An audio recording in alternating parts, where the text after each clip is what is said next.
అనుష్క గారితో 'వేదం' తర్వాత సినిమా. ఒక వెస్ట్రన్ ఘాట్స్లో పుట్టిన అమ్మాయి ఇప్పుడు ఈస్టర్న్ ఘాట్స్.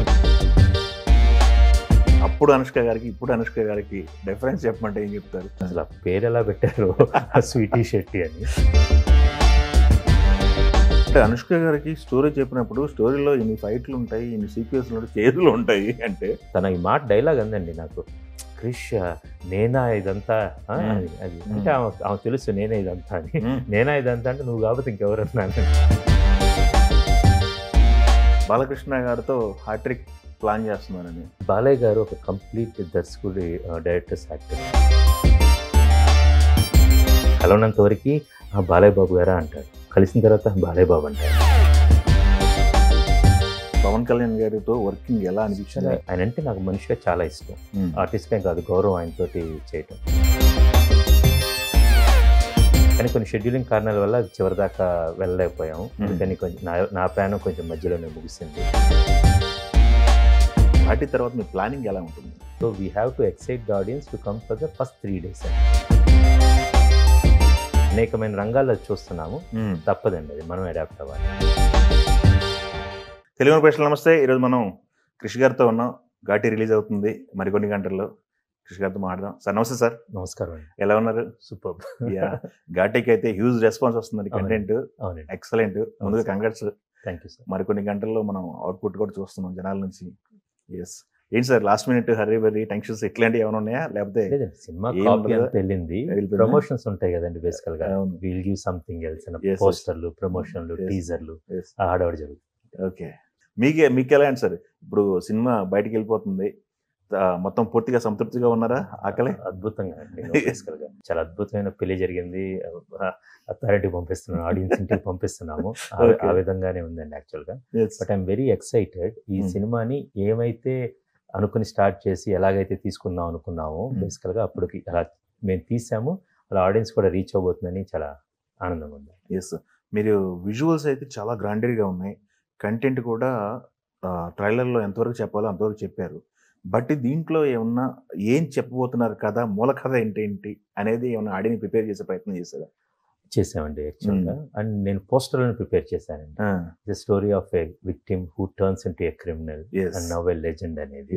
సో ఒక హ్యూమన్ రిడెంప్షన్ అంటూ ఉంటుంది సినిమాలో.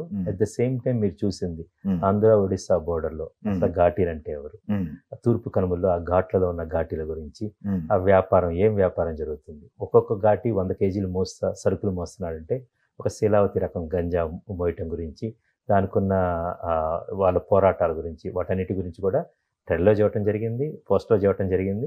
మోర్ దాన్ దీనికి మార్కెటింగ్ మెటీరియల్ ఎంతవరకు ఇవ్వాలి అంతవరకు ఇవ్వడం జరిగింది. ఇప్పుడు దీంట్లో డిస్కషన్ పాయింట్ వాళ్ళ జీవితాలు, వాళ్ళ బ్యాక్గ్రౌండ్ స్టోరీలు చెప్పటమేనా, లేకపోతే ఏదైనా దీనివల్ల ప్రమాదం ఉంది, లేకపోతే ఇట్లాంటి వాటి జోలికి వెళ్ళొద్దు, ఈవెన్ టచ్ చేస్తున్నారా సార్? తప్పకుండా అండి. యాక్చువల్గా ఇది గంజాయి అనేది ఒక సొసైటీ ఇష్యూ, సామాజిక సమస్య. దాని మీద అన్ని ప్రభుత్వాలు గట్టిగా పోరాడతారు, ఇది ఎక్కడ తగ్గట్లేదమ్మా. మేము కూడా ఈ సినిమా తీసిన తర్వాత వాటికి కొంచెం ఊతం అయింది, కానీ ఎలాంటి గ్లోరిఫికేషన్ ఉండదండి. ఓకే.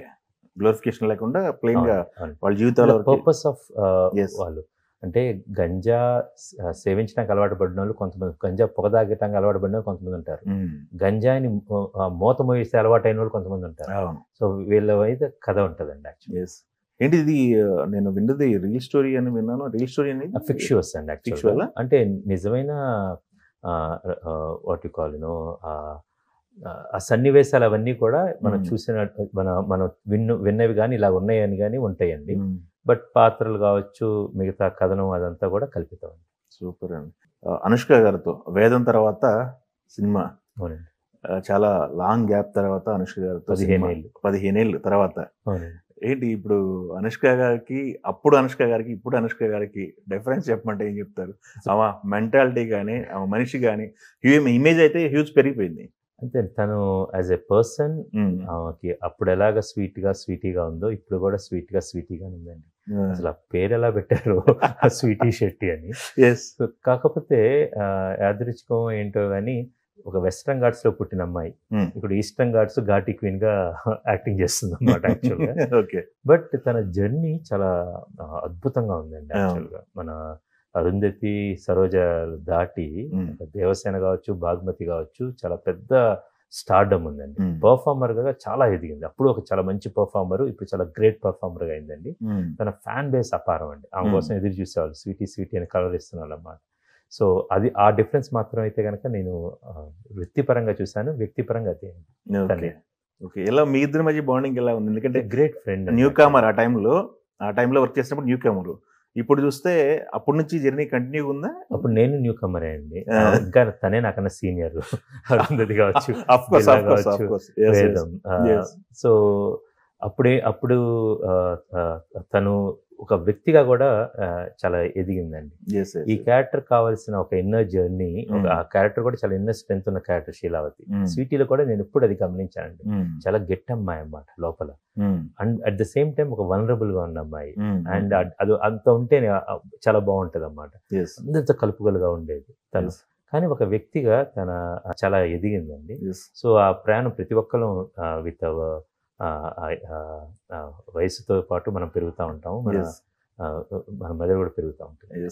షూటింగ్ అంతా అక్కడ చేశారు సార్? ఆంధ్ర ఒడిశా బోర్డర్ లో చేయడం జరిగిందండి. ఆ తూర్పు కనుమల్లో డియోమాలి, పుట్సిల్ వ్యాలీ, కోరాపుట్ డిస్ట్రిక్ట్స్ వీటిల్లో చేయడం జరిగింది అన్నమాట. వంటగొండ, జైపురాలో, సెమ్లిగూడ, లొకేషన్స్ కదండి. చాలా అందమైన లొకేషన్స్ అండి. ఇస్తే అంత టఫ్ ఏం కాదండి.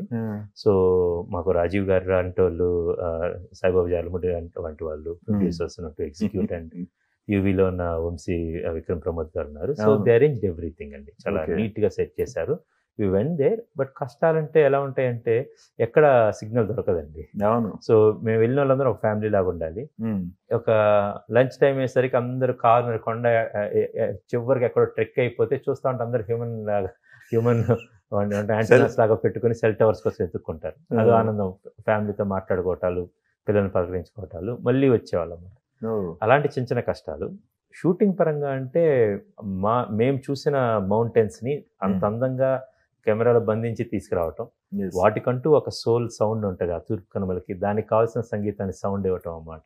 ఇలాంటి challenging things which we achieved in with flying colours. దాంట్లో వాటిలో చేజులు కూడా చేశారు కదా? అవునండి.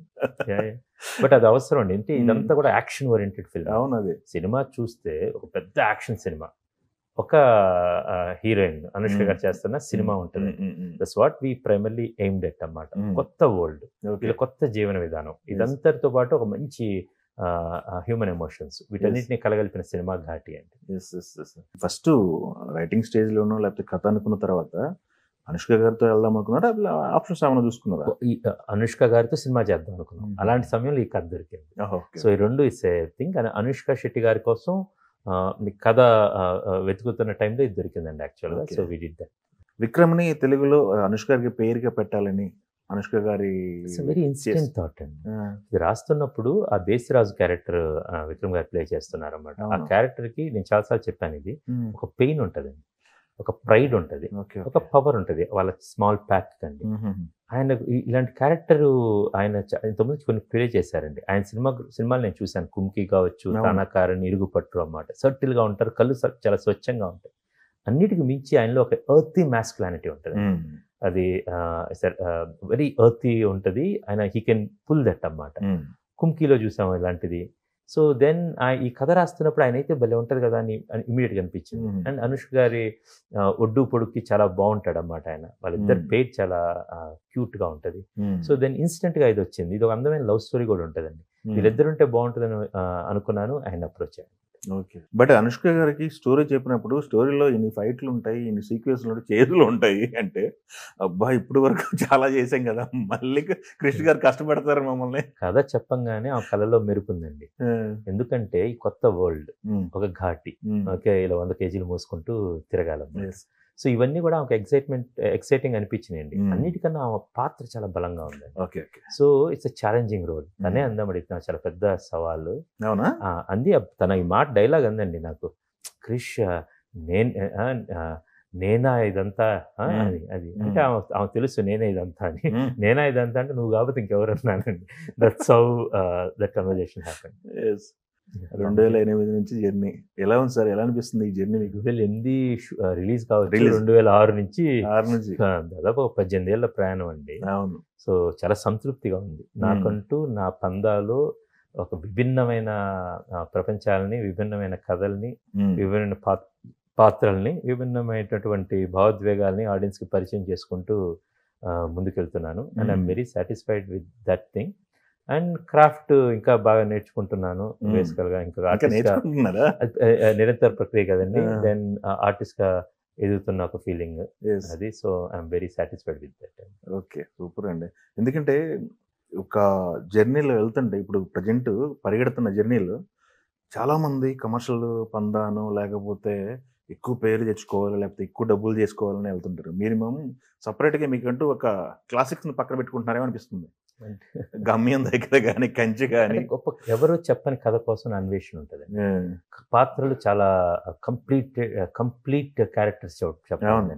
అది మోడర్న్ కావచ్చు, రా రూటెడ్ కావచ్చు, పీరియడ్ కావచ్చు, ఎనీథింగ్ రియల్ ఎనర్జీతో ఉన్న క్యారెక్టర్స్. అందుకని ఈ పాత్రలు, ఈ కథలు అలా నిలిచిపోతున్నాయని అనుకుంటాను. Okay, super sir. ఈ జర్నీలో మీకు బాగా సంతృప్తినిచ్చింది ఏంటి? బాగా ఇంకొంచెం నేర్చుకోవాలి ఇట్లా కాదు అనిపించినవి ఏమైనా ఉన్నాయా? ఇలా ఏముండదండి. But as it's a now అన్నమాట. చాలా నీట్గా వెళ్తా ఉంది. సో ఇట్స్ అండ్ ప్రతిదీ కూడా ఒక 2 సంవత్సరాలు ఒక సినిమా తీసామంటే అందులో జీవిస్తామండి. యాక్చువల్గా ఆ మైండ్ అదంతా ఉంటుంది. ప్రతిసారి నా జర్నీ చాలా అద్భుతంగా ఉందండి. అది ఒడిదుడుకులు ప్రతి దర్శకుడి దగ్గర ఉంటాయి, ప్రతి మనిషిలో ఉంటాయి. సో అవి కూడా part and parcel of the game and we move forward with that. అయితే కొంత ప్రపంచం అంతా ఇప్పుడు మీ ఘాటీ వస్తుంది. ఘాటీ తర్వాత వాట్ నెక్స్ట్ అనే దానిపైన ఎక్కువ కాన్సన్ట్రేషన్ ఉంది ప్రజెంట్ సిచ్యువేషన్లో. బాలకృష్ణ గారితో హ్యాట్రిక్ ప్లాన్ చేస్తున్నారని. ఏంటి బాలయ్య గారికి మీకు బాండింగ్ ఎలా ఉంటుంది? ఒకసారి శతకర్ణి, దాని తర్వాత బయోపిక్, ఈ 2 సినిమాలు వెంటనే చేశారు. మీకు జెల్లింగ్ ఎలా ఉంటుంది బాలకృష్ణ గారితో? బాలయ్య గారు ఒక కంప్లీట్ దర్శకుడి, డైరెక్టర్స్, యాక్టర్ అండి. Great human being. మీరు కలిసిన తర్వాత మీకు కలవనంత వరకు బాలయ్య బాబు గారా అంటారు, కలిసిన తర్వాత బాలయ్య బాబు అంటారు. సో ఆయన ఒకసారి దర్శకుడిని నమ్మిన, మనిషిని ప్రేమించిన, బేసికల్గా తను ఆయనలో భేషజాలు ఉండవండి. పక్కన ఆయన మామూలుగా మన సొంత అన్న ఎలా ఉంటారో, సొంత స్నేహితుడు ఎలా ఉంటారు, ఎవరితోనైనా ఆయనలాగా ఉంటారండి. అలా ఉండటం చాలా కష్టం బేసికల్గా. సో ఆయన దగ్గర చాలా మనం భయం లేకుండా, జంకు లేకుండా, ఎక్కడికి ఏది అమెరికా లేకుండా, దాపరికా లేకుండా, జనరల్గా ఇది అంటే ఆయన చాలా క్లియర్గా ఆయన అలా ఉంటాడు, మనల్ని అలా చూస్తారండి. ఆయన ట్రాన్స్పరెంట్, హైలీ ట్రాన్స్పరెంట్. సో ఆయనతో ఒక సినిమా జర్నీ చేసే అవకాశం, అది మైల్ స్టోన్ మూవీస్ చేసే అవకాశం నాకు దక్కింది. ఫ్యూచర్లో if he gives another opportunity I'll be very happy. Yes, of course. బయట చాలా డిస్కషన్స్ అవుతున్నాయి, బట్ మీరు చెప్తారు ఏమున్నా సరే అది బాలకృష్ణ గారు మాత్రమే చెప్తారు. ఎస్, సూపర్ అండి. ఒకవేళ నెక్స్ట్ ఇప్పుడు కాలం మారుతుంది, సినిమాలు మారుతున్నాయి, ప్రేక్షకుడికి మారాడు అని చెప్పి మాట్లాడుకుంటున్నారు. ఈజీగా థియేటర్కి రావట్లేదు, ఏదో ఒకటి అడ్జస్ట్ చేయాలనుకుంటున్నారు. ప్రజెంట్ ఉన్న సిచ్యువేషన్లో మీరు ఎంచుకునే కథలు ఎలా ఉంటున్నాయి సార్? ఘాటి తర్వాత మీ ప్లానింగ్ ఎలా ఉంటుంది? ఇప్పుడు ఏమైందంటే మనకి లాంగ్ రన్ ఫిల్మ్స్ అనేవి కొంచెం కష్టం అవుతుంది బేసికల్గా. So we have to excite the audience to come for the first 3 days అండి. దానికోసం మనం మోర్ డైనమిక్ స్టోరీస్ ఉండాలి. వాటిల్లో మనం చెప్పాలనుకున్నది చెప్పాలండి. ఇంకా ఇది ఒక ఆడియన్స్ని థియేటర్ రప్పించే సినిమాలు చేయాలి అంటే ఓపెనింగ్ డే ఫిల్మ్స్ అంటున్నాము. So we have to concentrate more on the films which will excite the audience and యాక్చువల్గా. సో అది మనం అనేకమైన రంగాల్లో చూస్తున్నాము. తప్పదండి, అది మనం అడాప్ట్ అవ్వాలి. ఎస్, ఒక హీరో ఉన్నాడంటే ఇమేజ్ సినిమాను మోస్తారు, భారం ఒక పోస్టర్ పడిందంటే మోసుకెళ్ళిపోతారు. బట్ క్రిష్ దగ్గరికి వచ్చేసరికి క్రిష్ జాగర్లమూడి అనే దానికి ఒక బ్రాండ్ ఉంది. డైరెక్టర్గా క్రిష్ ఉన్నాడంటే ఏదో ఉంటుంది కొత్తగా అనే ఆలోచన ఉంటుంది థియేటర్కి వచ్చే ఆడియన్స్కి. అది మీకు ప్లస్ అనుకుంటున్నారా లేకపోతే భారంగా ఫీల్ అవుతున్నారా? అది గౌరవం అండి యాక్చువల్గా. సో ఒక నమ్మకం అన్నమాట. ఒక నమ్మకం అనేది ఎప్పుడు చాలా భారంగానే ఉంటుందండి. ఆ నమ్మకాన్ని వమ్ము చేయకుండా చాలా నమ్మిన వ్యక్తిని, ఎవరినైనా ఒక మాట నమ్మిన వ్యక్తికి పూర్తిగా న్యాయం చేయాలి. ఆ న్యాయం చేయాలనే బాధ్యత, ఒక చిన్న భయం ఎప్పుడు నన్ను అదుపులో ఉంచుతుంది. దానికోసం నేను నా సినిమాల పట్ల చాలా నిబద్ధతగా ఉంటాను. సూపర్ అండి. పవన్ గారితో వర్కింగ్ ఎలా ఉంది సార్? పవన్ కళ్యాణ్ గారితో వర్కింగ్ ఎలా అనిపించింది? Is an extraordinary human being అండి. యాక్చువల్గా గొప్ప నాయకుడు ఆయన, గ్రేట్ ఆర్టిస్ట్ బేస్గా. ఆయన అంటే నాకు మనిషిగా చాలా ఇష్టం. ఆర్టిస్ట్గా కాదు, గౌరవం ఆయనతోటి చేయటం. కానీ కొన్ని కథలు ముగించలేము. సో నాకు ఆ సినిమాకు దొరికిన అదృష్టం ఆయనతో ఆయన డైరెక్ట్ చేయటము, ఏం రత్నం గారి నిర్మాతగా సినిమా చేయటము. కానీ కొన్ని షెడ్యూలింగ్ కారణాల వల్ల అది చివరిదాకా వెళ్ళలేకపోయాము. అందుకని కొంచెం నా ప్రయాణం కొంచెం మధ్యలోనే ముగిసింది. But but as working with him is a great experience for me. Yes. ఇప్పటికి ఎలా ఉంటుంది సార్ మీరు పవన్ గారితో కలిసి? ఇప్పుడు అంటే కలిసి ఆయన బిజీలో ఆయన స్టేజ్ మీద కూడా 2-3 సార్లు చాలా సార్లు ప్రతిసారి పేరు తీస్తారు. ఆయన ఉంటుంది బేసికల్గా. ఇప్పుడు ఏమైనా ఉంటే మనం వేణుగారితో చెప్తా ఉంటాము. మంచి ఘాటి ట్రైలర్ వచ్చిన తర్వాత వేణుగారు కలిస్తే చెప్పాను, సార్ ఒకసారి సార్ చూపించండి బేసికల్గా అది, because he will appreciate films like this. And ఆయన ఎక్కడ ఏది చిన్న బాగుందన్నా first person he will tell అండి. నేను సెట్లో కూడా చూస్తుండేవాళ్ళని, ఎవరన్నా బాగుందంటే అరే భలే ఉంది అంటారండి ఆయన. And so I have a lot respect and immense respect on him. And now ఆయన అవసరం రాష్ట్ర ప్రజలకు ఉంది, and he's concentrating on that and delivering great things for the people అండి. ఎస్. సూపర్ అండి. ఘాటీ సినిమా విషయానికి వచ్చేసరికి సార్, ఘాటీలో మీరు డిస్కస్ చేసే పాయింట్ పెద్ద స్కేల్ ఉన్న పాయింట్. ఇప్పుడు మీరు ఇందాక చెప్పారు 2 తెలుగు రాష్ట్రాలకు సంబంధించిన, తెలుగు రాష్ట్రాలు కాదు ప్రపంచాన్ని పట్టి పిడిస్తున్న సమస్య అని చెప్పేసి, దీనికి సంబంధించి ఇలాంటి సొల్యూషన్ చెప్తున్నాము, లేకపోతే ఇలాంటిది డిస్కస్ చేస్తున్నాము సెన్సిటివ్ పాయింట్స్ అని చెప్పేసి గవర్నమెంట్ల దగ్గర వెళ్ళి వాళ్ళ అప్రిషియేషన్స్ కానీ, లేకపోతే షూట్ చేసింది మనం ఎక్కడ అని చెప్పేసి సబ్సిడీలు కానీ, ఇట్లాంటివి ఏమన్నా మీరు? లేదండి, ఇది ప్లానింగ్, ఇది కమర్షియల్గా తీసిన ఒక కథ. కమర్షియల్ అందులో ఒక అంతర్లీనంగా ఈ కథ ఉంది. కానీ కథ అయిన తర్వాత ఒక సందేశం అంటూ నేను అన్నండి, బట్ ఒక ప్రశ్న, ఒక ప్రశ్న. ఆడియన్స్ సినిమా చూసిన తర్వాత వాళ్ళ గుండెలో చిన్న భూకంపం వచ్చిందంటే అరే ఇదేంటి అనుకున్నారంటే ఒకటి, రెండవది ఒక ప్రశ్న ఉద్భవించింది అనుకోండి మైండ్ లో, అది ఒక సక్సెస్ అన్నమాట. థింకింగ్ స్టార్ట్ అయింది. ఎగ్జాక్ట్లీ. అది ఒక పరంగా అయితే, ఇది గంజాయి మహమ్మారి పరంగా అదైతే గనక, రెండవది ఒక మనిషిగా నేను విక్టిమ్, క్రిమినల్, లెజెండ్ అన్నాను. ప్రతి ఒక్కరు మనిషిగా మీరు అన్నారు కదా, we fail sometimes, we fall sometimes, but gather ourselves and మనం మన కూడగట్టుకొని బలంగా లేచి నిలబడి వి సెలబ్రేట్ అవర్సెల్వ్స్. మనం కలిసి వెళ్ళగలిగామంటే అది చాలా అందమైన ఆర్క్ అండి యాక్చువల్గా. అలాంటి ఆర్క్ కూడా ఈ సినిమాలో ఉంటుంది. మీరు సినిమా చూసిన తర్వాత క్లియర్గా కనపడిద్దాం. తనని తాను కూడగట్టుకుంది. ఒక ఆలోచన రావటానికి, మనిషి మారటానికి ఎంతసేపు కావాలి చెప్పండి? ఒక్క నిమిషం చాలా మొత్తం జీవితాలు మారటానికి, మనిషి మారటానికి అన్నమాట. అలాంటివి ఈ సినిమాలో చాలా చక్కగా చూపించామండి. Super super sir. మీ సినిమా జర్నీలో ప్రతి సినిమాలో, లేకపోతే ఎక్కువ నెంబర్ ఆఫ్ సినిమాలలో ఎక్కువ పాటలు సిరివెన్నెల సీతారామశాస్త్రి గారికి ఉంటాయి. ఆయన ఏమన్నా మిస్ అవుతున్నారా? ఏంటి పరిస్థితి? మీరు కలం పట్టాల్సిన కలం అంటే ఐ మీన్ లిరిక్ 90% పాటలు నేను చేసిన సినిమాల్లో సీతారామ శాస్త్రి గారు రాశారండి. అండ్ ఆయన రాసిన పాటలో ఒక జీవితం ఉంటుందండి, నా కథ అంతా ఉంటుందండి. నేను చెప్పలేనుకున్న అనేకమైన అంశాలు అందులో పొందుపరుస్తారండి. మోర్ దాన్ దట్ ఒక గ్రేట్ ఫిలాసఫర్ అండి. నేను రాసుకున్న ప్రతి కథ ముందు ఆయన దగ్గర తీసుకెళ్తాను. ఆయన కథని ఆయనకి చెప్తా ఉంటే ఆయన చక్కగా నీట్గా నోట్స్ రాసుకుంటారు, మనల్ని ప్రశ్న వేస్తూ ఉంటారు. పాటల కోసమే రాసుకుంటారు. కానీ ఈ సినిమా గురించి నేను 360 degrees ఆలోచించాను లేదా అనేది ఆయన టెస్ట్ చేస్తూ ఉంటారు. ఆయన వైపు నుంచి చూపిస్తూ ఉంటారు. నేను కథ మొత్తం చెప్తానండి. ఆయన పాటలు మీరు రాసే అందరు దర్శకులు ఇదే చెప్తారు, నిర్మాతలు ఇదే చెప్తారు. ఇప్పుడు ఆయన దగ్గరికి నేను కథతో చెప్పిన తర్వాత, కథ చెప్పే కథా క్రమంలో మనం బ్యాక్ స్టోరీస్ చాలా చెప్పమండి అది. కానీ ఆయన ఏంటంటే ఈ పాటలు అదంతా తీసుకొచ్చేస్తారు. ఇలా బ్యాక్ స్టోరీస్ తీసుకొస్తారు. కొన్ని చెప్తున్నప్పుడు కొన్ని థీమ్స్ మనం అలా వెళ్తూ ఉంటామండి. ఆ థీమ్స్లోకి తీసుకెళ్తారండి. ఇంతవరకు సినిమా జరిగింది, ఒక పాట వచ్చింది. ఇప్పటివరకు జరిగిన సినిమానంతా ఆయన పాట చూసారంటే అదంతా ఒకసారి స్పృశించేస్తారు. రాబోయేదానికి ఒక బ్రిడ్జ్ చేస్తారండి. ఆయన రాసేది ఒక ఎక్స్ట్రాడినరీ ఫీట్ అండి. ఆయన ఇట్స్ ఓన్లీ సీతారామ శాస్త్రి గారు మాత్రమే చేయగలరు. ఈ సినిమాకి వచ్చేసరికి గురుగారు పాటలు రాసే అదృష్టం లేదండి. సో అందుకని ఆయన రాయలేదు. బట్ ఈఎస్ మూర్తి గారు అండి యాక్చువల్గా. ఇప్పుడు శాస్త్రి గారి స్నేహితుడు, ఆయన గమ్యం సినిమాకి సంగీత దర్శకుడు కూడా చేశారు. ప్లస్ వన్ వే జీవితానికి అనే పాట, ఏ తల్లి కన్నాదిరో గమ్యంలో ఆయనే రాశారు. కృష్ణవంద జద్దులో బల్లారి బాబాయ్ అది రాశారు. చాలా ఎక్స్ట్రాడినరీ రైటర్ అండి. ఆయన అప్రోచ్ అవ్వడం జరిగింది. ఆయన 3 పాటలు రాశారండి. మిగతా 3 పాటలు కొత్త మ్యూజిక్ డైరెక్టర్ సాగర్ నాగవల్లి గారు కంపోజ్ చేస్తున్నప్పుడు ఏదైనా లైన్స్ ఉంటే ఇవ్వండి అంటే, జనరల్గా కీరవాణి గారి దగ్గర ఉన్నప్పుడు కీరవాణి గారు గురుగారు పాటిస్తున్న కొన్నిసార్లు డమ్మీ లిరిక్స్ రాస్తూ ఉంటారు. అవి చాలా గమ్మత్తుగా ఉంటాయండి. ఆ రోజు పూరీల మీద ఇడ్లీల మీద కూడా రాస్తూ ఉంటారు. జనరల్గా ఆయన ఎందుకు అలా అంటారంటే, మనం ఊరికి రాసామంటే అది అది అది అదే పాటకు వెళ్ళే ప్రమాదం ఉంటుంది, కొంత ఇది అనుకున్నామంటే లెట్ దెమ్ డూ అని. శాస్త్రి గారి తర్వాత నాకు ఎక్కువ పాటలు రాసింది కీరవాణి గారండి. మన వేదం నుంచి మన హరిహర వీరమల దాకా అనేకమైన పాటలు రాశారండి. ఆయన గొప్ప పాటలు, వెండి తొర ద్వారా రాశారు, మళ్ళీ పుట్టిన నాలో మనిషిని అని చాలా ఎక్స్ట్రాడినరీ సాంగ్స్. కొండపొలంలో ఓబులమ్మ అనే పాట రాశారు, అసలు బాగుంటుంది.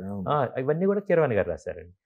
ఇప్పుడు శాస్త్రి గారి దగ్గర ఆయన శిష్యరికంగా చేస్తూ ఎదురెదురు కూర్చొని ఒకటి ఉంటుంది. కీరవాణి గారు ఏంటంటే కొన్నిసార్లు పాటలకు ఇస్తున్నప్పుడు ఆయన జనరల్గా ఎమ్మటే రాసేస్తారండి. ఆయన సరే ఈయన పాట రాస్తున్నప్పుడు కంపోజింగ్ అప్పుడు ఏంటనేది నేను సాగర్ గారికి చెప్తే, కొన్ని పదాలు ఇవ్వండి అంటే సైలోరే అనే పాటతో స్టార్ట్ చేశానండి. కంపోజింగ్లో అన్నామండి. ఆయన బాగానే ఉంది రాయండి అన్నారు, ఏదో 4 లైన్లు రాసిచ్చాను. దాని తర్వాత చరణం కంపోజింగ్లో అన్నారు, ఏదో రాసిచ్చామండి. ఇంటికి వచ్చిన తర్వాత సార్ ఇది బాగుంది, ఇదే ఉంచుకుంటా అన్నారు. ఆగవయ్యా అంటే లేదు సార్ ఇది చాలా బాగుందండి. సో అతను మొత్తం కంపోజ్ చేసి వినిపించిన తర్వాత రియల్లీ చాలా బాగుంది అన్నమాట. ఏమంటే కూర్చొని మిగతా అంతా సరే ఇది ఇవ్వని చెప్పి మళ్ళీ కుస్తీ బట్టి 2 రోజులు మళ్ళీ పాట ఆయనకి ఇవ్వటం జరిగింది. అలాగా ఇంకో 2 సార్లు జరిగిందండి. So it's very good experience. But అది ఈ సినిమాకు మాత్రమేనండి. బట్ ఐ హ్యావ్ గ్రేట్ ఈ సినిమాకి చంద్రబోస్ గారు ఉన్నారు, రామజోగి గారు ఉన్నారు, చాలా గొప్ప గొప్ప రచయితలు ఉన్నారు. వాళ్ళ దగ్గరికి వెళ్ళి పాట అడగటమేనండి. అంతే. సూపర్ అండి. బట్ అవుట్పుట్ వచ్చిన తర్వాత అప్రిషియేషన్స్ బాగా వస్తున్నాయిగా. నాకు సైలోరే సాంగ్ వచ్చినప్పుడు మొదటి కాల్ చేసింది వెరీ ఫస్ట్ కాల్ అండి. ఇంకా పాట రిలీజ్ అయిన 2 నిమిషాల లోపల కాల్ వచ్చిందండి. ఎవరంటే చంద్రబోస్ గారు ఫోన్ చేశారు అన్నమాట. కృషి గారు Kanuma full blessing couple full blessing అని రాశారు. భలే రాశారండి. ఏంటి ఇప్పుడు మీరు రాస్తే పెట్టారు గురుగారు, ఇది అనుకోకుండా ఇలా జరిగిందండి, నా తప్పు కాదండి, మ్యూజిక్ డైరెక్టర్ తప్పండి అంటే సరే అండి అని అన్నమాట. చంద్రబోస్ గారు కొండపొలంలో ఆ పాట రాశారు. ది సేమ్ టైం ఆ పాటకి ఆయనకి జాతీయ అవార్డు వచ్చింది అన్నమాట. చాలా గర్వంగా ఉంటుంది. సూపర్ అండి. కొండపొలం కానీ ఇక ముందు చెప్పుకుంటే కూడా అన్ని కూడా డిఫరెంట్ ఫిల్మ్స్ వెళ్ళిపోతున్నారు, నేచురల్ లొకేషన్స్కి వెళ్ళిపోతున్నారు. ఈ సినిమా కూడా నేచురల్ లొకేషన్స్లో చేశారు. సీజీకి ఏమైనా మళ్ళీ అంటే కొన్ని ఎన్హాన్స్మెంట్స్ అక్కడక్కడ ఉంటుంది, చిన్న మేకప్ లాగా అండి. బట్ మూవీ అంతా కూడా రియల్ లొకేషన్స్ లో, అంటే అంత అందం మనం సీజీలో క్రియేట్ చేసేంత కాదండి. డియోమాలి కానీ పుట్సిల్ వ్యాలీ కానీ ఎక్స్ట్రాడినరీ లొకేషన్స్ అండి. భారతదేశం బాల్డా కేవ్స్ దగ్గర షూట్ చేసాం, మంచికండ్లో షూట్ చేసామండి. అసలు భారతదేశంలో ఉన్నాం అన్నట్టు ఉంటుందండి యాక్చువల్గా అది. సో పక్కనే మళ్ళీ మన ప్రదేశాలని చూడలేదు. ఆంధ్ర నుంచి ఒక 30-40 కిలోమీటర్లు అంతే అండి యాక్చువల్గా. అండ్ అంత బోర్డర్, ఈ బ్రిడ్జ్ మీద ఒక అడుగు ఇట్టేసామంటే ఆంధ్రప్రదేశ్, ఒక అడుగు ఇట్టేసామంటే ఒడిస్సా అన్నమాట. You can really jump on it. Super sir. మీకు ఈ లైఫ్లో సక్సెస్ ఫెయిల్యూర్స్ అన్నీ సహజం. బట్ అవి మన తలుపు తట్టినప్పుడు మీ మెంటాలిటీ ఎలా ఉంటుంది, మీ స్టేట్ ఆఫ్ మైండ్ ఎలా ఉంటుంది, ఎలా తీసుకుంటారు, అంటే ఆ రోజు ఓవర్కమ్ ఎలా చేస్తారు? ఆ రోజు వరకు బాధ ఉండొచ్చేమోనండి బేసికల్గా. బట్ నాకు అంతకు మించి ముందుకు వెళ్ళదండి. సో అంటే కొన్ని పుస్తకాలు చదివాము, ఏదో కొంచెం నాలెడ్జ్ ఉంది. బట్ ఆ స్థితప్రజ్ఞత అనేది చాలా పెద్దది. బట్ అందులో ఒక శాతం ఏదో అప్పిద్ది. నాకు నేను సమాధానం పరుచుకోగలనండి యాక్చువల్గా. చాలాసార్లు నేను సమాధానం పరుచుకుంటాను. లేని నాడు నాకు I'm blessed with my support system అండి. నా స్నేహితులు కావచ్చు, కుటుంబ సభ్యులు కావచ్చు, మా అమ్మగారు కావచ్చు, నా భార్య ప్రీతి గారు కావచ్చు, వీళ్ళు they are great support system. Rajeev గారి దగ్గర నుంచి నా బయట స్నేహితులు ఉన్నారండి. సో గ్రేట్ సపోర్ట్ సిస్టమ్ ఉంది. Then we are I am able to go through my journey అండి. మీ సినిమాలు కాకుండా ఈ మధ్య కాలంలో బాగా హంట్ చేసిన సినిమాలు ఏది సార్ మీకు? ఈ ప్రశ్న అబ్జర్వ్ చేస్తుంటారు కదా ఎక్కువ. సినిమా చూసి అనేక ఉన్నాయండి. బేసికల్గా హంట్ చేసిందంటే ఇమీడియట్గా చెప్పలేను. కొన్ని సినిమాలు నిజంగా చాలా మంచి సినిమాలు ఉన్నాయండి. బట్ బేసిక్ ఇమీడియట్గా చెప్పలేకపోతున్నాను. ఓకే. Super sir. ఈ సినిమా మనకి కొన్ని గంటల్లో బయటకు వస్తుంది. ఫైనల్గా ఆడియన్స్కి చెప్పాలంటే కృషి గారు ఏం చెప్తారు? ఈ ఘాటీ సినిమాలో స్వీటీ గారు అద్భుతమైన పర్ఫార్మెన్స్ ఉంటుందండి. విక్రమ్ ప్రభు గారిది, చైతన్యరావు గారిది, యూ హ్యావ్ టు సీ. నేను అడుగుదాం అనుకున్నా, చైతన్యరావు అని కొత్త అంటే ఆయన కొన్ని రిజిస్టర్ చేశారు, బట్ అతన్ని దీంట్లో నెగిటివ్ షేడ్ లో చూపించాలి అని స్పీక్ ఉందండి. నేను కాస్టింగ్ లో నేను చాలా గర్వంగా ఫీల్ అవుతాను. ఆయన చూసినప్పుడు చిన్నగా ఇన్నిలో స్పీక్ ఉంది అనుకున్నానండి. ఈ క్యారెక్టర్ రాసినప్పుడు ఆయన పిలవటం జరిగింది, ఆయన కట్ చేయటం జరిగింది. ఆయన కూడా అంతే నేనా అన్నాడండి. అంటే అందులో నాకు వినిపించింది అనమాట, నేనే కదా అన్నట్టు వినిపించింది. దెన్ ఆయన లుక్ టెస్ట్ అన్ని చేసాము. అండ్ ఫస్ట్ డేలో ఐ నో దట్ అండ్ మీ సినిమాలో చూస్తారండి what a amazing performer he's. Mahesh Babu చూసాము, ఇప్పుడు ఇందులో చూడబోతున్నారు అనమాట. And it's a talent to look out for. మన Telugu industry or Indian industry చాలా గర్వంగా చెప్పుకునే టాలెంట్గా ఆయన ఎదుగుతారండి. Okay, super sir. Huge success అవ్వాలని కోరుకుందాం. ఫైనల్ గా మీరు అడుగుతున్న ప్రశ్నకి అది ఒక స్వీటీ గారి కోసం రండి, స్పెక్టకిల్ చూడండి. ఈ సినిమాకు సోల్ ఉంది, దాని గుండె నిండా నింపుకొని మీరు బయటకు వెళ్ళండి. All the best sir. Thank you so much. పెద్ద బ్లాక్ బాస్టర్ అవ్వాలి. Thank you. బ్లాక్ బాస్టర్ తర్వాత మళ్ళీ కూర్చొని మనం మాట్లాడుకోవాలి. తప్పకుండా sir. Thank you so much. All the very best. Thank you so much. Thank you.